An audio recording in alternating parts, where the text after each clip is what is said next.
You know, there's a project type that is becoming more common in the industry nowadays, and goPMO sure has a lot of fun with. And that's really around dealing with the legacy applications that are left behind often as a result of a larger electronic macro record implementation. So here's the typical scenario. A hospital will consolidate as many functionalities as possible across the hospital into a single electronic medical record.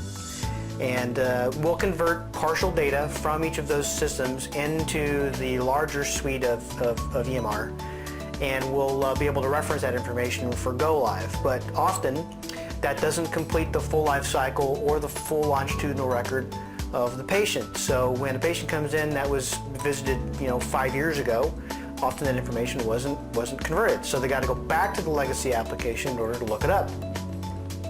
Well, what does that mean? That means that there's a variety of applications that are hanging around that you're not necessarily using for active, ongoing clinical and financial operations for a hospital, but yet you still got to keep the data around to make it accessible.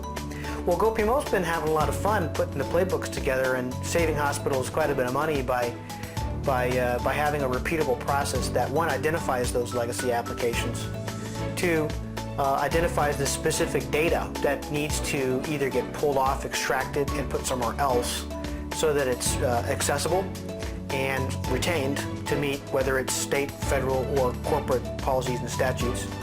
And then three, helping to terminate, I should say, the original support and maintenance agreements associated with those legacy applications. So we've been able to save hospitals quite a bit of money by doing that.